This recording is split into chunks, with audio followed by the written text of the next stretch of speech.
As reported recently, drones of the Security Service of Ukraine successfully attacked the Kirovske airfield in annexed Crimea, which has been part of the flight test center since the Soviet period. During Russia's war against Ukraine, helicopters were transferred here from the Dzhankoy airfield, and recently concrete shelters for aircraft began to be built at the Kirovske airfield, which indicates serious intentions to use it. Recall drones operated by the Security Service of Ukraine destroyed Mi-8, Mi-26 and Mi-28 attack helicopters and a Pantsir S-1 self-propelled anti-aircraft missile and gun system at the Kirovske airfield. NASA firm's satellites recorded multiple fires in the western and eastern parts of the airfield, as well as near the runway in areas where aircraft are parked.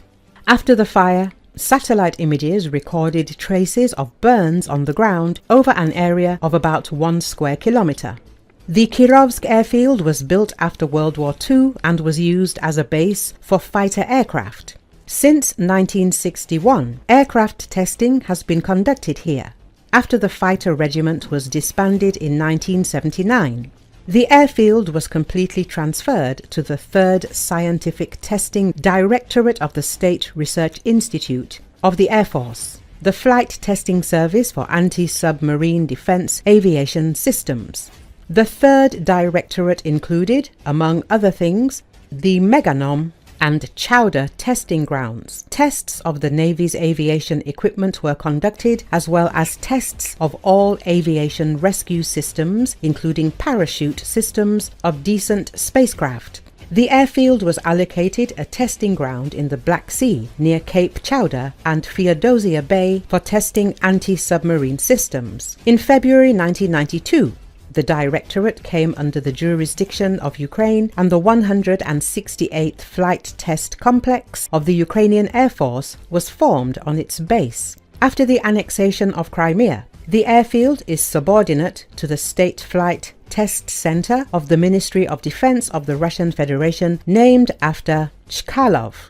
The Russian military began using the Kirovskoy immediately after the capture of Crimea. The Kirovske airfield has a concrete strip 3 kilometers long and 54 meters wide, as well as a reserve dirt strip 2.2 kilometers long. It runs parallel to the main one. These parameters correspond to a first-class airfield. Such a strip can be used by almost all Russian fighter bombers and attack aircraft, as well as military transport aircraft. The Russian Federation used the Kirovskoy airfield, among other things, to practice elements of a full-scale invasion of Ukraine.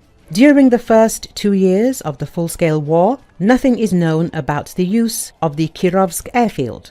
In April 2024, after the Ukrainian armed forces successfully struck the Dzhankoy airfield, some of the helicopters from there were transferred to the Kirovske airfield. In June of this year, OSINT analyst Def Mon wrote on the social network X that Russia had begun constructing shelters for aircraft at airfields in Crimea, including the Kirovske airfield. The reserve lieutenant colonel of the Ukrainian armed forces then commented to Krim.Reli that Ukraine has a sufficient arsenal of weapons to destroy not only light hangars at Crimean airfields, but also concrete structures designed to protect military aircraft and helicopters. The subsequent attack on the airfield proved that this was indeed the case. The Ukrainian strike may have destroyed plans to use this airfield or postpone them indefinitely. Now the airfield is temporarily unprotected and its infrastructure is partially destroyed.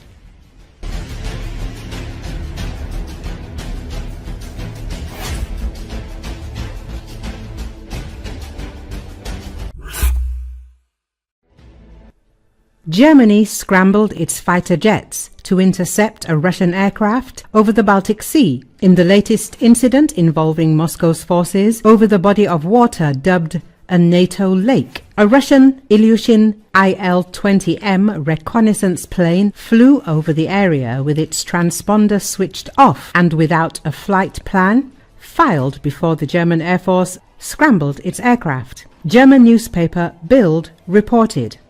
A German Air Force press spokesperson confirmed the incident to Newsweek, saying on Monday that such maneuvers take place regularly over the Baltic Sea.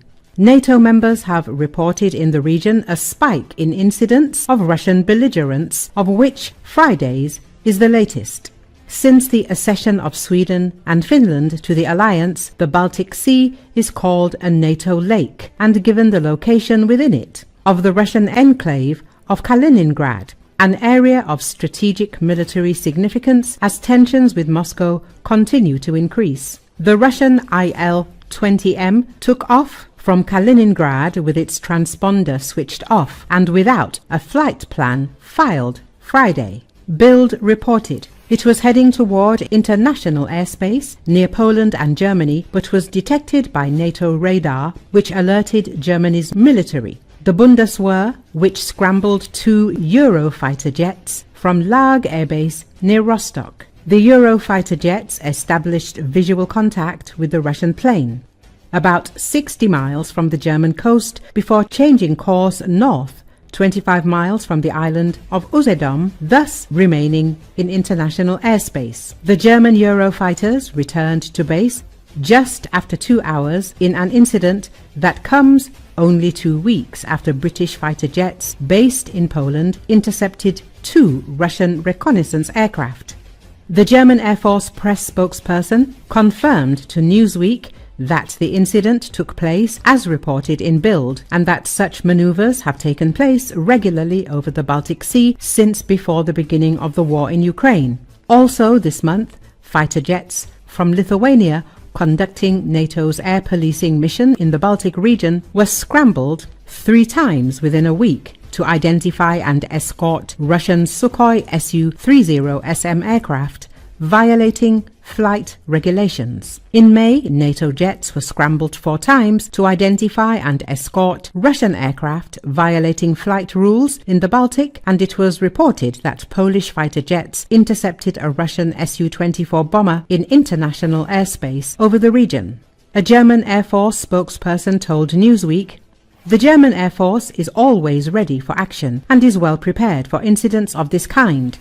German newspaper Bild, according to a translation, said the Russian Ilyushin plane was detected by NATO radar systems and flew without radio contact from the Russian exclave of Kaliningrad, coming directly toward international airspace near Poland and Germany. Russia is likely to continue with hybrid activities in Europe and in the Baltic region, according to armed conflict location and event data, which analyzes conflict trends.